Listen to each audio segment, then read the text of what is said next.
Bienvenue dans cette table ronde où nous avons le plaisir et l'honneur d'accueillir Nicolas Normand, ancien ambassadeur de France au Mali, en République du Congo, au Sénégal, en Gambie, ministre plénipotentiaire, directeur adjoint de l'Institut des hautes études de la défense nationale et auteur d'un ouvrage qui s'intitule Le Grand Livre de l'Afrique et qui est paru chez Erol à la fin de l'année 2018. Et donc on est très heureux de pouvoir vous accueillir aujourd'hui pour pouvoir discuter donc de l'avenir de l'Afrique subsaharienne. Alors vaste sujet, je suis absolument persuadé que dans le temps imparti par cette table ronde, nous pourrons traiter en précision de l'ensemble des sujets, mais vous avez l'avantage justement de pouvoir avoir une vision un peu globale sur le continent, une vision aussi précise et informée, une vision aussi qui est une vision systémique, pas uniquement centrée sur l'économie ou sur la sécurité ou sur la politique, mais une vision donc qui permet de traiter l'ensemble des problèmes ou des questions de manière globale, ce qui permet justement de développer et de structurer une réflexion tournée vers l'avenir. Alors, je vais peut-être en introduction donner un peu les éléments positifs, parce que je voudrais consacrer quand même le corps de mon exposé aux risques et aux défis en quelque sorte qui doivent être relevés pour avoir un avenir positif pour l'Afrique. Parce que moi je ne prends pas en fait réellement parti dans ce débat qui me semble un peu artificiel entre les afro-optimistes et les afro-pessimistes à cause de l'hétérogénéité de l'Afrique, n'est-ce pas? Il y a des zones où il y aura un développement satisfaisant et il y a des zones il y aura la même chose. Dans l'avenir comme aujourd'hui, il y aura des zones qui ne vont pas se développer pour des raisons que j'expliquerai aussi. Et il y aura des zones un peu intermédiaires. Voilà. Donc il y aura, on voit bien, trois catégories de futur pour l'Afrique, comme il y a aujourd'hui 3 ou 4 catégories de présent.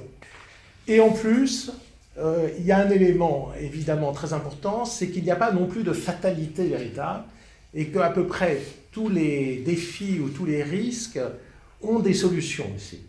Et donc, les autorités de ces pays, et dans certains cas, les pays étrangers qui aident ou qui sont censés aider les pays africains, peuvent aussi avoir un rôle bénéfique, ou d'ailleurs maléfique aussi.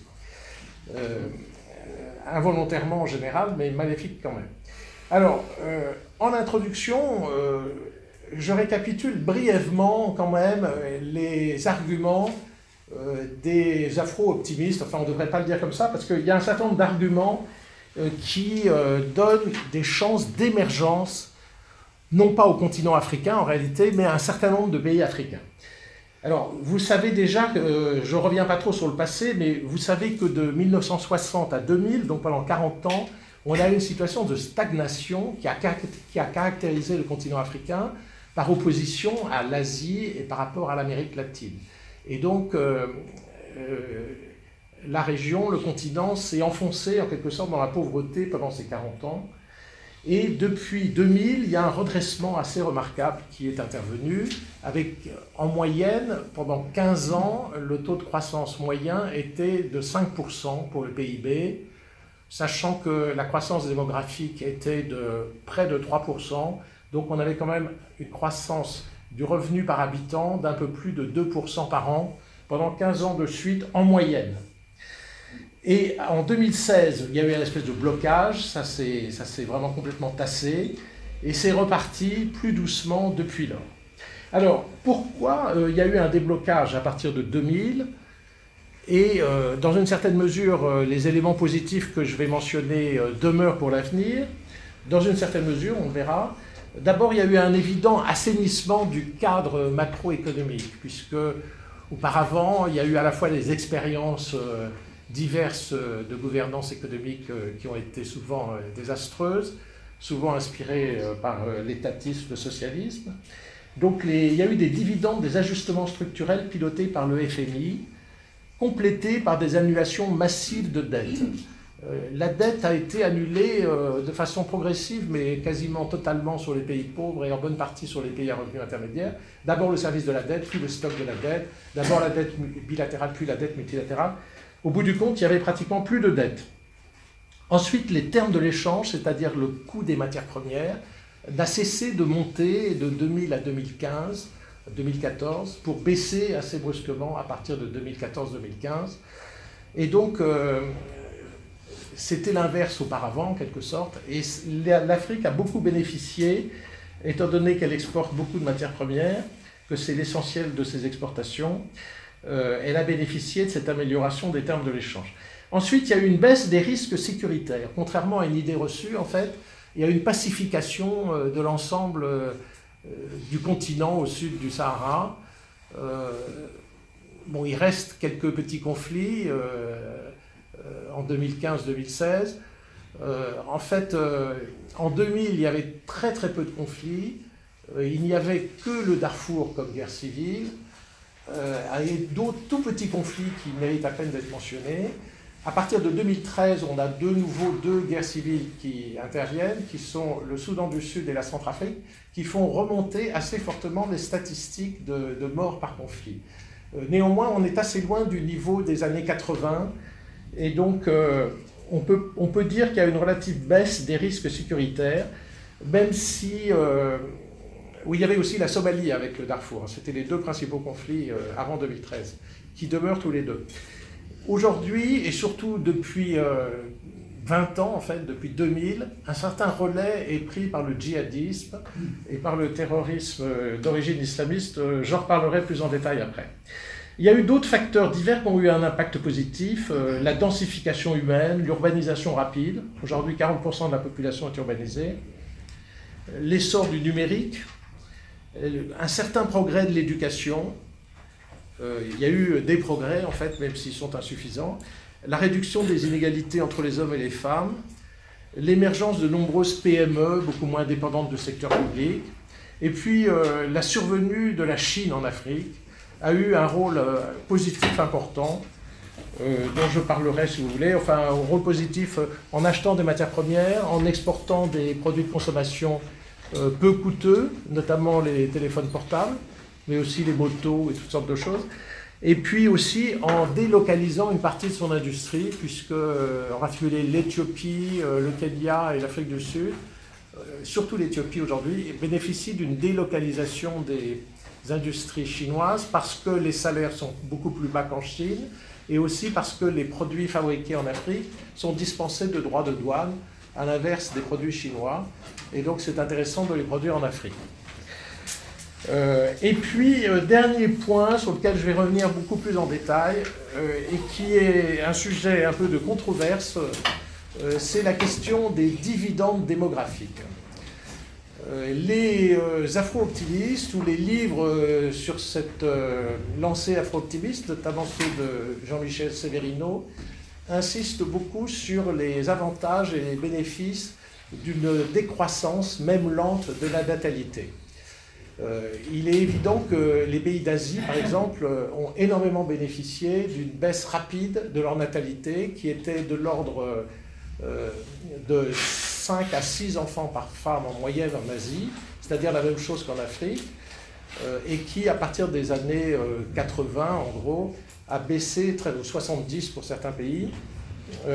Mais en Chine, c'est à partir des années 80, ça a baissé très fortement. Et en fait, à partir du moment où on a une baisse rapide de la natalité, vous avez une proportion de personnes d'âge de 15 à 60 ans, en âge de travailler, beaucoup plus importante que la proportion d'enfants et éventuellement de personnes âgées. Et donc, ça stimule l'économie. Et donc, les afro-optimistes estiment par exemple que ils projettent dans les décennies à venir une croissance démographique qui serait ramenée à 2% par an. Actuellement, la population au sud du Sahara augmente de 2,7% par an, et la moyenne est à peu près de 5 enfants par femme au sud du Sahara, ou sur l'ensemble du continent, mais elle est beaucoup plus faible en Afrique du Nord, elle est encore de 4,7 enfants par femme, ce qui correspond à une croissance de près de 3% de la population chaque année. Alors, dans la projection pour les années à venir, ceux qui sont les plus optimistes, on reviendra sur ces questions de scénarios positifs ou pas, ils projettent une croissance démographique qui serait ramenée à 2% et une croissance économique atteignant en moyenne 4%. Afrique du Sud exclue quand même, parce qu'ils reconnaissent qu'en Afrique du Sud, c'est difficilement atteignable. Et donc, ils pensent que le Nigeria va sortir de ses difficultés, puisque c'est la principale puissance économique, et que l'Angola va également sortir de ses difficultés. Ça fait partie des hypothèses. Et ils projettent une croissance économique du PIB de 4%, et donc ça fait de nouveau 2% au bénéfice des populations.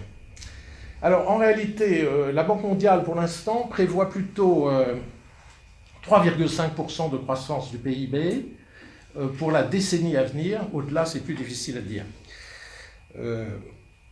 Voilà. Et donc, à ce rythme, le PIB de l'Afrique égalerait celui de l'Union européenne en 2050. Alors, évidemment, avec une population environ 5 fois supérieure et des inégalités internes très fortes aussi. Alors, ça, c'est les éléments les plus positifs. Alors maintenant, je voudrais expliquer pourquoi ces éléments positifs, en fait, risquent de rencontrer des obstacles assez importants et comment on peut traiter ces obstacles. Alors, le premier risque, qui est vraiment le plus clair pour moi, enfin, ils sont tous les trois très clairs. Il y a 3 risques. Le premier risque, c'est l'échec de la transition démographique. Le deuxième risque, c'est les dysfonctionnements étatiques. Et le troisième risque, c'est la difficulté à relever les défis strictement économiques. Donc je commence par le premier risque, qui est le risque de l'échec de la transition démographique. Alors, il faut rappeler un petit peu l'explosion démographique en cours actuellement en Afrique. En 1900, il y avait au sud du Sahara 100 millions d'habitants seulement. Aujourd'hui, il y en a environ 1 milliard. Et en 2050, donc c'est dans 30 ans, il y aura 2,5 milliards d'habitants au sud du Sahara.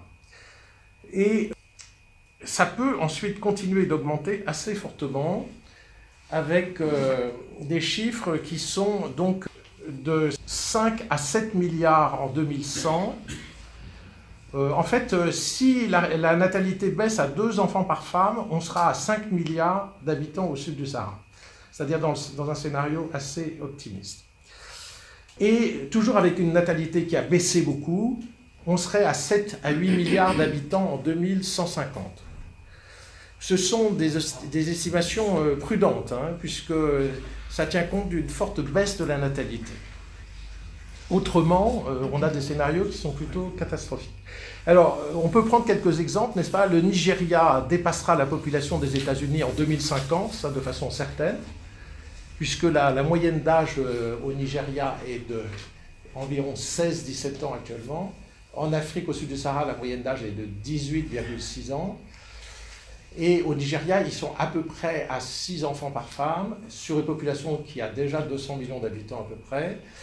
Et donc, de façon à peu près certaine, ils vont dépasser en 2050 la population des États-Unis.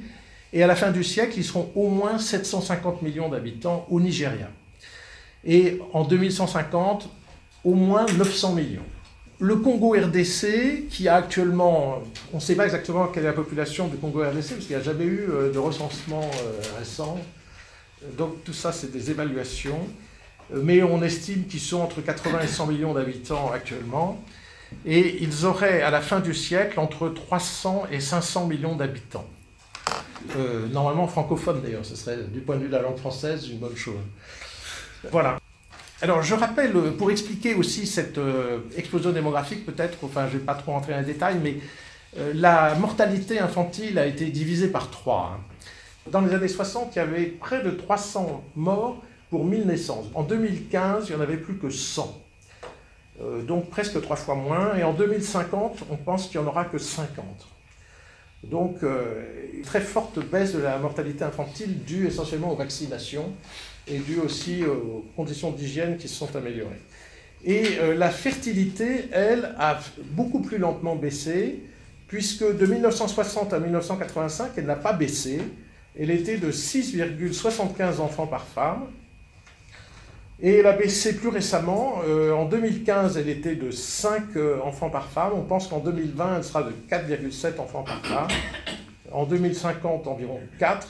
Et ça devrait baisser jusqu'à 2, si tout se passe bien, vers 2100. Ce sont des projections moyennes. L'ONU fait 3 scénarios. Un scénario où la natalité ne baisse pas beaucoup. Un scénario où ça baisse beaucoup. Et là, les chiffres que je vous donne, c'est les scénarios moyens. Alors, c'est aussi, d'ailleurs, on peut le noter en passant, une des seules régions du monde où la population augmente de façon très forte, puisque en 2050, la population au sud du Sahara aura augmenté de 156%, donc elle aura multiplié par 1,56. En Afrique du Nord, plus 63%, en Inde, plus 31%, aux États-Unis, plus 12%, en Chine, moins 20%. J'ai pas mis l'Europe là-dedans, mais c'est aussi une relative régression en 2050. Alors, est-ce que c'est une chance, comme le pensent les afro-optimistes globalement, ou est-ce que c'est un désastre? Ou en tout cas, quels sont les dangers de cette situation? Alors, ça peut être les deux, en fait, selon ce qui se passe. Pour que ce soit une chance, pour que ce soit un succès, il faut une baisse rapide de la natalité. Il faut que le capital humain soit développé par l'éducation et la formation. Et il faut que des emplois soient créés pour faire face à cette montée d'une jeune génération. Il faut aussi, accessoirement, que l'environnement, écologiquement, supporte aussi cette croissance de la population. À ce moment-là, on a des effets formidables sur le développement. C'est ce qui s'est produit, en fait, en Asie. Et dans une certaine mesure, en Amérique latine.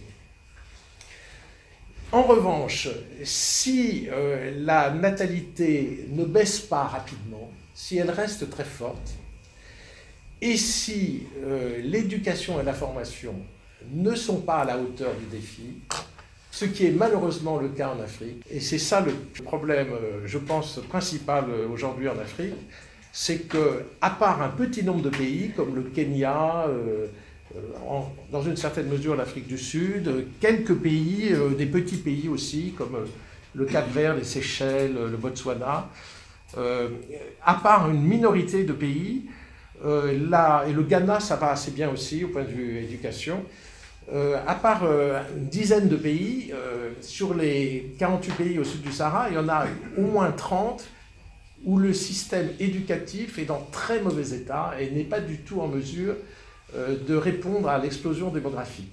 La situation est même assez catastrophique dans pas mal de pays. Par exemple, au Mali, il y a un enfant sur 3 qui termine l'école primaire, et en moyenne, au sud du Sahara, il n'y a que 22% des jeunes qui ont un diplôme du secondaire. Donc vous avez près de 80%, en tout cas plus des 3/4 des jeunes, qui n'ont pas de diplôme du secondaire actuellement en Afrique.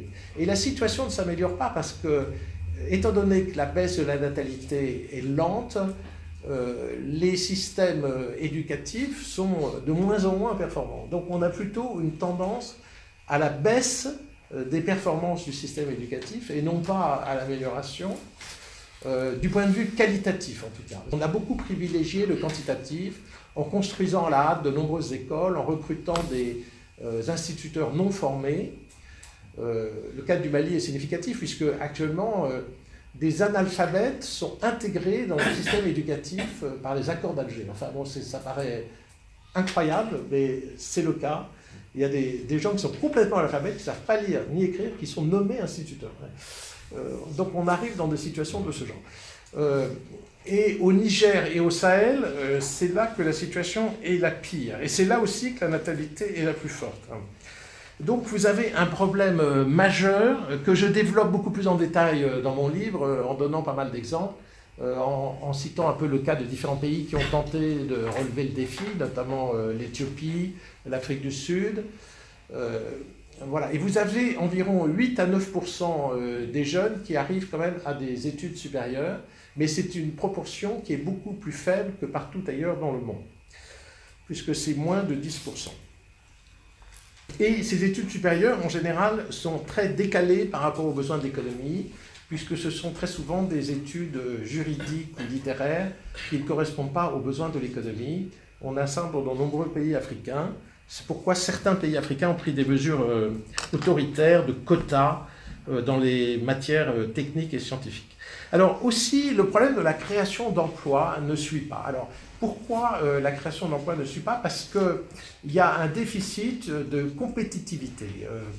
La compétitivité en Afrique est la plus basse du monde pour des raisons qui sont dues souvent à l'enclavement des pays, aux infrastructures déficitaires, notamment l'électricité, puisque entre 55% ou 65% selon les statistiques de la population, c'est-à-dire entre 500 millions et 650 millions d'Africains n'ont pas accès à l'électricité, et on estime que 15% seulement des Africains ont une électricité satisfaisante.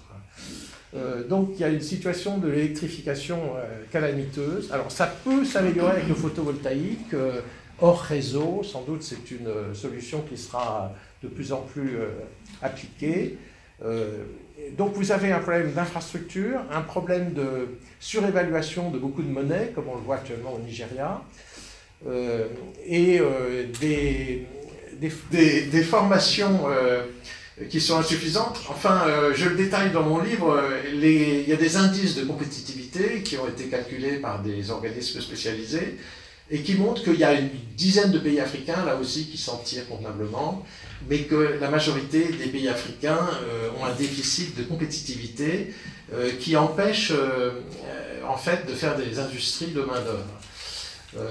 Et c'est une difficulté importante. Alors il y a aussi des stratégies économiques qui sont mauvaises, puisque les pays qui ont des rentes naturelles, notamment d'hydrocarbures, en particulier le Nigeria, mais aussi l'Angola, le Congo-Brazzaville, le Gabon, la Guinée équatoriale, ce sont des pays qui ne se sont pas diversifiés sur le plan économique. Et donc, on le voit bien avec le Nigeria, lorsque la rente pétrolière suit la baisse des cours du pétrole, il y a une situation de croissance négative, n'est-ce pas? Le Nigeria a une croissance négative depuis plusieurs années, et l'Afrique du Sud, qui n'est pas un pays exportateur de pétrole, a aussi eu une croissance négative, c'est la deuxième puissance économique du pays. Et l'Angola, qui est la troisième puissance économique, est toujours classée PMA, pays moins avancé. Comme la Guinée équatoriale, qui est le pays qui a le plus haut revenu par habitant en Afrique, il est toujours classé pays les moins avancés, PMA. Donc les pays qui ont beaucoup de ressources, ceux qui ont ces ressources pétrolières en particulier, n'ont pas pu ou n'ont pas su diversifier leur économie. Alors ce n'est pas le cas de tous les pays. D'autres pays comme l'Éthiopie, le Kenya, la Tanzanie et d'autres, en Afrique du Sud aussi, qui est le seul véritable pays industrialisé, ont su diversifier leur économie. Et le Botswana également, dans une certaine mesure. Et quelques autres pays comme le Ghana ont fait des efforts de diversification, mais d'une façon générale, la création d'emplois n'est pas non plus en mesure d'absorber la jeune génération. À ce moment-là, on voit bien que les effets escomptés des dividendes démographiques vont en réalité être des effets négatifs, puisqu'il va y avoir une population montante de jeunes. Actuellement, je vous disais que l'âge moyen au sud du Sahara est de 18,6, mais ça risque de ne pas monter. Donc, la majorité de la population est extrêmement jeune. Si ces jeunes n'ont pas accès à l'économie, au développement, à l'emploi, on voit bien que c'est une source d'instabilité majeure. Et donc, nous avons un problème très important. Pour remédier à ce problème, il faut agir à plusieurs niveaux. Sur la natalité, on sait qu'il y a 3 conditions pour réduire la natalité. Il faut que ce soit un choix conscient, que à la fois les ménages et les autorités pensent qu'ils peuvent choisir, qu'ils en aient la volonté, c'est-à-dire qu'ils en voient les avantages, et qu'ils en soient capables, c'est-à-dire qu'ils disposent des moyens. Il y a aussi le problème des mariages précoces. Par exemple, au Niger, Les jeunes filles, 80% des jeunes filles se marient de façon précoce. Il faut retarder les mariages. Une bonne formule pour résoudre un peu tous ces problèmes, c'est l'éducation des filles, évidemment, qui est très très importante. Mais pour vous donner un chiffre emprunté à la région, au Burkina Faso, il y a une fille sur 100 qui termine le secondaire. Donc on est très très loin d'avoir réuni ces conditions. Donc il y a ce problème de l'éducation et de la formation qui est nécessaire pour réduire la natalité et qui fait défaut. S'agissant des moyens contraceptifs, il faut qu'ils soient encouragés par les leaders locaux, il faut qu'il y ait un accès possible. Alors pour l'instant, ce n'est pas encore le cas. Enfin, en 1990, il y avait 13% des femmes en union qui pratiquaient la contraception moderne au sud du Sahara. Aujourd'hui, on estime qu'il y en a 28%. Mais c'est une proportion qui est quand même très faible. Alors si vous prenez le cas du Niger, qui est le record du monde de natalité, vous avez actuellement 16 millions d'habitants, vous en aurez 55 en 2050. Aujourd'hui, il y a 76% des mariages qui se font entre enfants en pratique, 78% des filles pauvres ne vont pas à l'école, et 80% de la population active n'a aucune formation. Donc c'est un cas un peu extrême. Mais malheureusement, la situation au Mali, au Burkina Faso, au Tchad et dans d'autres pays de la région n'est pas bien meilleure. Et en Guinée aussi. En Guinée, c'est plus surprenant parce que c'est un pays qui a beaucoup de ressources en théorie.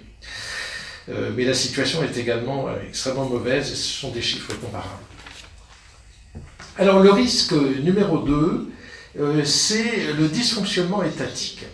Alors, en dehors des problèmes de démographie, d'éducation et de stratégie économique mauvaise, ça c'est le risque numéro 3 dont je parlerai après, il y a des risques qui sont dus au dysfonctionnement de l'État. Alors, c'est dû à quoi ces dysfonctionnements de l'État?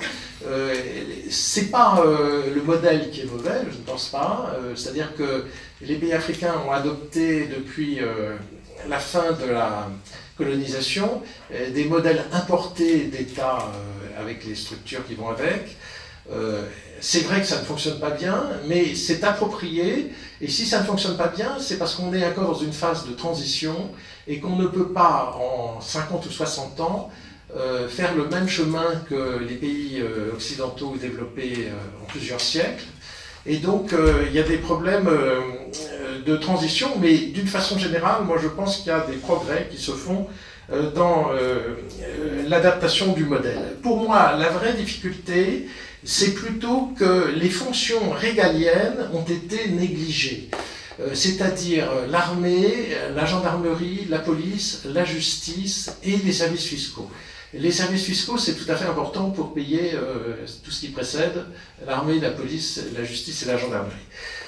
Les services fiscaux étant très faibles, très défaillants, l'assiette fiscale étant très peu étendue, les États ont très peu de ressources et donc ne peuvent pas payer d'armée, de police, de gendarmerie et de justice. Ça, c'est un problème majeur. Et c'est un peu lié à la gouvernance parce que si la gouvernance est mauvaise, les citoyens n'ont pas envie de payer leurs impôts si ils ont l'impression que l'argent est mal utilisé. Il y a une responsabilité occidentale très importante, c'est que l'aide publique au développement a totalement négligé les fonctions régaliennes des États et s'est adressé directement à la population. Les ONG, c'est encore pire, et donc il y a une déresponsabilisation des États. Il y a aussi une intrusion dans la politique économique des États, puisque ce sont les bailleurs de fonds qui, en pratique, et c'est vraiment aussi mon expérience d'ambassadeur, dictent aux autorités locales tout ce qu'il faut faire. Et donc, les autorités sont dépossédées de leur pouvoir de développer le pays au profit des bailleurs de fonds. C'est tout à fait frappant en Afrique. Et la population se rend bien compte que les hôpitaux, les routes, l'électricité et tout ce qui se produit est en fait financé par des étrangers et donc considère que l'État ne sert à rien puisque ce sont les étrangers qui finalement remplacent l'État chez eux et font la plupart des services publics. Et donc ça décrédibilise l'État. Et donc vous avez un cercle vicieux qui se met en place d'affaiblissement de l'État du fait de l'aide publique au développement et du comportement des pays occidentaux. C'est ce qui s'est produit au Mali, où la crise actuelle ne peut pas se comprendre si on ne voit pas qu'il y a eu un affaiblissement continu de l'État jusqu'à que l'État s'effondre en 2012, à la fois au nord et au centre avec un coup d'État à Bamako, et que tout ce qui se passe aujourd'hui est la conséquence en réalité de cet affaiblissement durable et permanent de l'État. Par exemple, pour expliquer les massacres des Dogons et des Peuls qui interviennent en ce moment, l'État n'assure plus l'ordre public, a délégué cette fonction à des milices armées locales. Ces milices armées locales deviennent partisanes. Les conflits entre agriculteurs et éleveurs ne sont plus arbitrés par quelqu'un d'objectif. Et donc, les milices armées s'affrontent les unes les autres et on rentre dans des cycles de représailles. Et c'est ce qui explique ce qui est en train de se passer au Mali, dans une situation qu'on peut qualifier de post-djihadiste, parce que les djihadistes ne sont plus responsables que du quart des victimes aujourd'hui, et les 3/4 des victimes sont dans des brutalités, des exactions, qui n'ont rien à voir avec le djihadisme, qui sont simplement des problèmes de maintien de l'ordre. Et finalement, on a une situation qui évolue vers ce qu'on connaît dans d'autres pays, comme la Centrafrique ou l'Est de la RDC, où ce n'est pas véritablement les djihadistes qui sont en cause.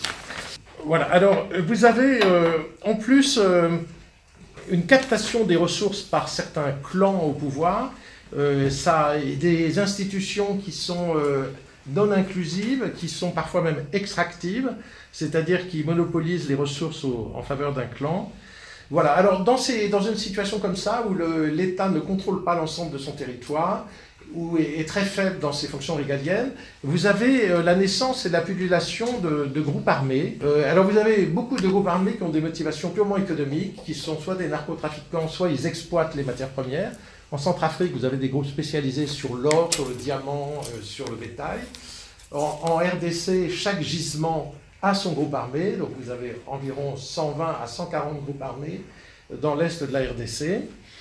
Et en Centrafrique, je vous en ai parlé, ou alors certains groupes ont des motivations séparatistes ou politiques. Politique, ça a beaucoup diminué aujourd'hui avec la démocratisation, il ne reste plus que le séparatisme. Et puis vous avez les groupes armés à motivation religieuse. Alors pendant plusieurs décennies, il y a eu des terroristes chrétiens, dont on ne parle pas beaucoup en Europe, qui ont sévi en Afrique et qui ont tué énormément de gens. Notamment, le pire, c'était le mouvement Lord Resistance Army, qui a tué environ 100 000 personnes, c'est-à-dire environ trois fois plus, un peu plus de 3 fois plus que Boko Haram aujourd'hui. Aujourd'hui, le terrorisme chrétien est sur le déclin, il est résiduel. Il y a encore quelques groupes, mais je n'ai pas le temps de détailler. Il y a 4-5 groupes de terroristes chrétiens qui sont actifs dans la partie de l'Afrique à majorité chrétienne. Et vous avez en revanche une montée des groupes islamiques. Alors pourquoi il y a un tel développement des groupes islamiques? Vous avez toute une série de raisons. D'abord, les groupes islamistes ont un avantage comparatif par rapport à tous les autres groupes armés, c'est qu'ils proposent un projet de civilisation et un modèle de société, bon ou mauvais, ça c'est le choix des habitants de le dire, mais en tout cas, ils ont un projet global, et en plus, ils se basent quand même sur le passé précolonial, qui était généralement dans la partie musulmane des Émirats, fondés par des djihad du 19e siècle, donc il y a un passé plus ou moins glorieux dont ils peuvent se revendiquer, et enfin ils administrent, c'est-à-dire que dans des territoires qui sont délaissés par l'État, eux ils assurent la justice et l'arbitrage des conflits entre les pasteurs et les agriculteurs. Donc les populations préfèrent souvent des djihadistes qui instaurent un certain ordre à l'anarchie complète et au chaos.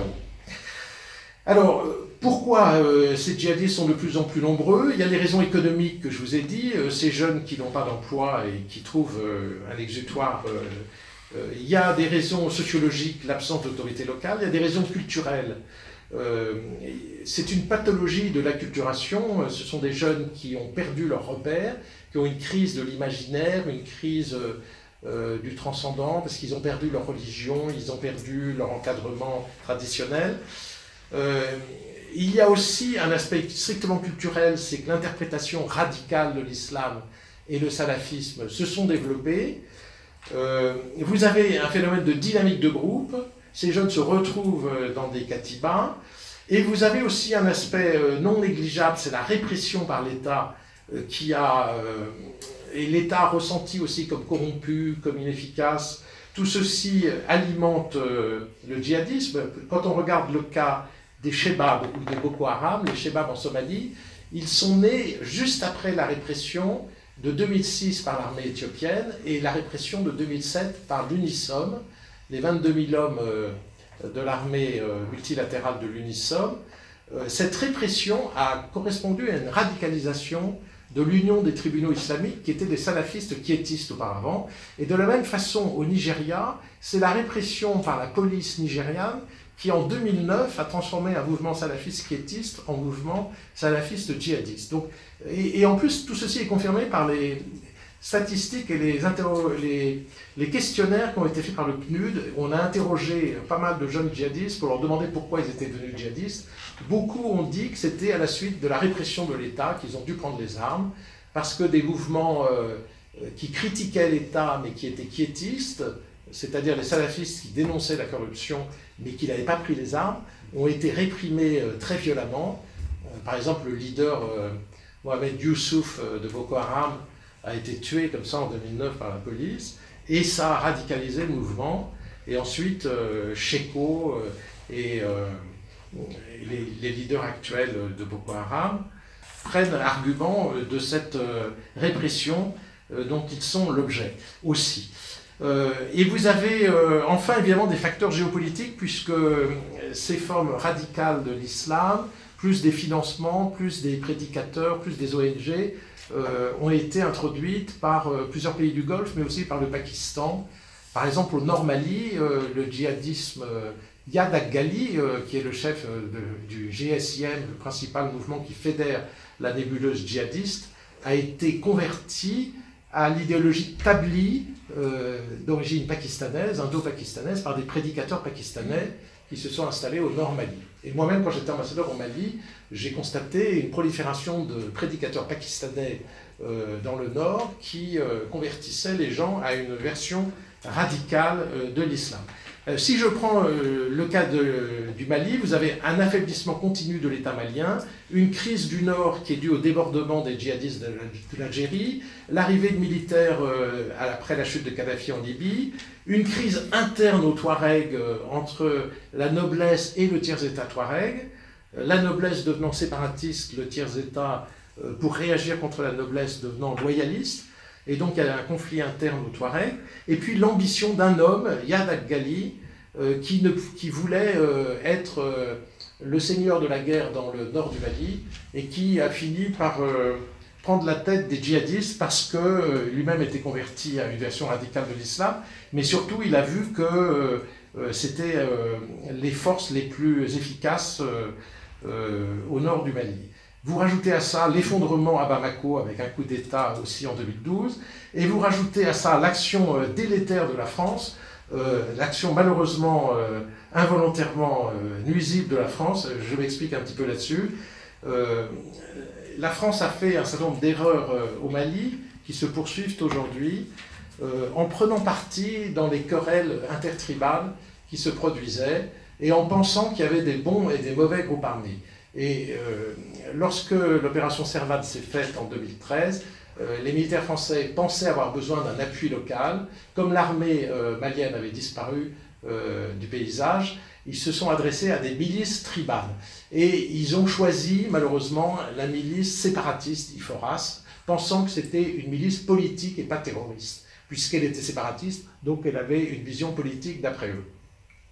En réalité, ils étaient séparatistes pour garder leurs privilèges par rapport aux tiers-États Touareg. Mais ça, ils ne l'avaient pas compris, ils n'avaient pas lu les études des anthropologues. Et aussitôt, le tiers-État Touareg a créé un autre groupe armé, alors que ce n'était pas un groupe armé avant l'intervention française. Et donc, on a vu le groupe qui s'appelle le Gassia qui s'est formé. Et ensuite, il y a eu l'accord d'Alger qui a voulu donner des avantages aux groupes armés qui existaient. Alors, on a pris les groupes armés séparatistes, les groupes armés loyalistes qui s'étaient formés pour réagir aux groupes armés séparatistes, et le gouvernement comme troisième acteur.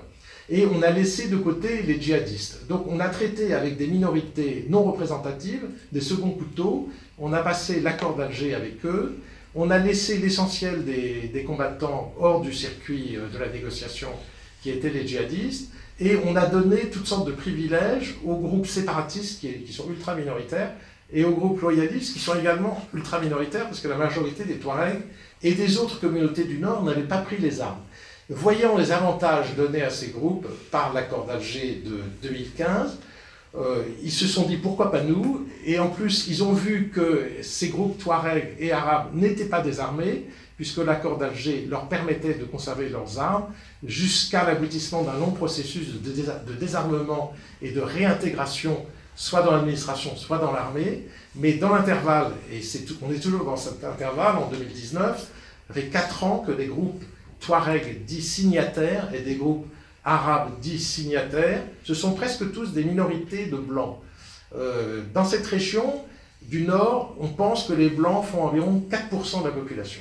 C'est eux qui ont signé l'accord d'Alger. Donc vous avez 96% de la population locale dans le Nord qui n'a pas signé l'accord d'Alger, mais qui constate que ces groupes minoritaires bénéficient davantage, puisqu'ils sont payés pour participer à des commissions de gestion de l'accord d'Alger, et ensuite ils seront intégrés dans l'armée et l'administration. Et donc les autres ont pris les armes aussi. Donc vous avez une tribalisation armée. Les autres ont dit pourquoi pas nous. Donc on a vu toutes les tribus Touaregs, les Daoussak qui ont formé le MSA, les Kal Antassar qui sont les Touaregs de Tombouctou qui ont formé un nouveau mouvement armé. On a vu les Bella qui sont les anciens esclaves Touaregs former un mouvement politique et armé. On a vu les Sonrailles qui sont la population majoritaire noire dans la région, former des groupes armés.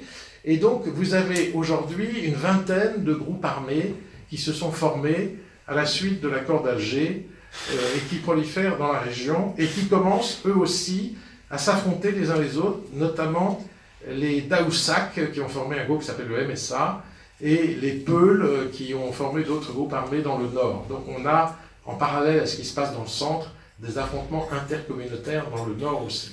Tout ceci parce que l'État n'est pas présent et parce qu'on a donné au départ des avantages aux groupes armés. Alors, j'arrive peut-être sur le troisième risque, et je vais terminer par ça. Ce sont les risques liés aux autres défis économiques, en dehors de la démographie, de l'éducation et des dysfonctionnements de l'État. Vous avez un problème d'infrastructure que j'ai déjà mentionné avec l'électricité. Comme vous avez une très faible fiscalité, vous ne pouvez pas autofinancer ces infrastructures. Or, elles ne sont pas non plus financées par l'aide publique au développement, qui est tout à fait insuffisante pour financer ces infrastructures. Donc, il y a un problème qui se pose, qui n'est pas résolu.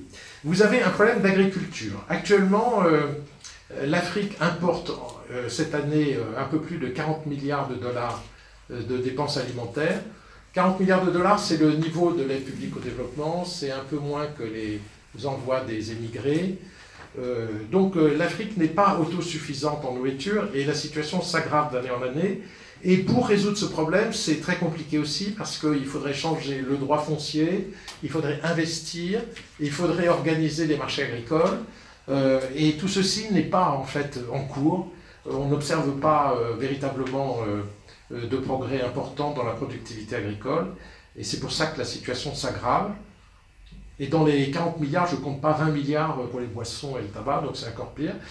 Vous n'avez pas de diversification industrielle par manque de compétitivité, je vous l'ai dit. Et puis, dernier élément qui se rajoute dans les problèmes économiques, c'est l'endettement. Aujourd'hui, les pays se sont réendettés. Plusieurs pays approchent 100% du PIB. Le Mozambique, par exemple, c'est 130%. Le Nigeria, c'est 28% seulement. Mais le service de la dette au Nigeria représente 60% des recettes de l'État, avec 28% du PIB sous forme de dette. Pourquoi? Parce que les taux d'intérêt ne sont pas du tout les mêmes que l'endettement de la France. Les taux d'intérêt sont très élevés à cause des risques. Les risques économiques et politiques étant élevés, les taux d'intérêt le sont. Donc ils s'endettent à 6 ou 7%, et évidemment, ce n'est pas du tout la même chose. Et donc une petite dette à 6 ou 7% et une très faible fiscalité fait que le Nigeria consacre 60% de son budget au service de la dette, et il consacre autant pour importer la nourriture que pour la santé dans le budget national, par exemple. Donc on voit aussi que ce pays n'a pas su développer son agriculture, alors que les terres arabes sont très importantes, qu'il n'y a pas de désert ou de difficultés particulières. Voilà, donc vous avez un problème d'endettement, essentiellement auprès de la Chine d'ailleurs, qui pose problème. Alors, j'ajouterais encore un dernier élément économique, c'est une inégalité très forte en fait, la croissance dont j'ai parlé tout à l'heure ne bénéficie qu'à une minorité. On estime, selon la fondation Bill Gates, qu'en 2050, près de 90% des pauvres, c'est-à-dire des personnes qui ont moins de 1,9 $ par habitant sur la planète, seront en Afrique.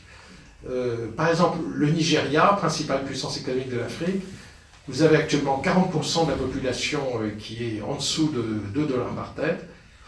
94 millions de personnes sur 200 vivent avec moins de 1,9 $ par tête. Et ça ne va pas s'améliorer, semble-t-il, avec l'explosion démographique et le faible développement économique du Nigeria. Donc voilà, alors j'en ai fini là-dessus. C'est un tableau un peu négatif parce que j'ai insisté sur les risques. Mais je pense qu'il ne faut pas se voiler la face. Et alors, il y a un certain nombre de sujets que je n'ai pas abordés, c'est les problèmes d'immigration, de criminalité économique, parce que je ne veux pas charger le tableau, mais ça pourrait aussi être évoqué. Alors, je ne veux pas conclure sur une tonalité complètement négative, puisque vous avez dans les 10 pays qui ont le plus fort taux de croissance du monde aujourd'hui, depuis 20 ans, il y a systématiquement plus de la moitié, c'est-à-dire 6 pays qui sont des pays africains. Mais ce sont un peu toujours les mêmes, hein. Ce sont des pays qui ont un très fort taux de croissance. Croissance et développement, ce n'est pas la même chose aussi. Il faudrait faire des nuances importantes. Mais enfin, c'est quand même une bonne chose d'avoir un fort taux de croissance. C'est le Kenya, le Ghana, le Rwanda, l'Éthiopie, le Djibouti, le Cap-Vert, le Botswana, l'île Maurice. Voilà. En gros, ce sont ces pays-là qui ont des très forts taux de croissance. Et également, en ce moment, la Côte d'Ivoire et le Sénégal ont des forts taux de croissance. La Côte d'Ivoire, depuis quelques années, a un très fort taux de croissance. Donc, certains pays vont réussir en Afrique. Donc, vous aurez des pays qui vont réussir, des pays qui vont maintenir le statu quo, et des pays qui vont rester pauvres. C'est ça l'avenir de l'Afrique, il n'y a pas de doute là-dessus. Et c'est la situation actuelle. Je pense qu'on va continuer à avoir cette hétérogénéité, et avec sans doute une accentuation de l'hétérogénéité, puisqu'on observe déjà que l'hétérogénéité augmente, c'est-à-dire qu'il y a des pays qui sont dans un cercle vicieux de pauvreté et de difficultés, et on voit qu'ils auront beaucoup de mal à s'en sortir, et d'autres pays qui sont dans un cercle vertueux. Voilà. Donc, et entre les deux, vous avez des situations intermédiaires. Merci beaucoup pour cet exposé. Bravo.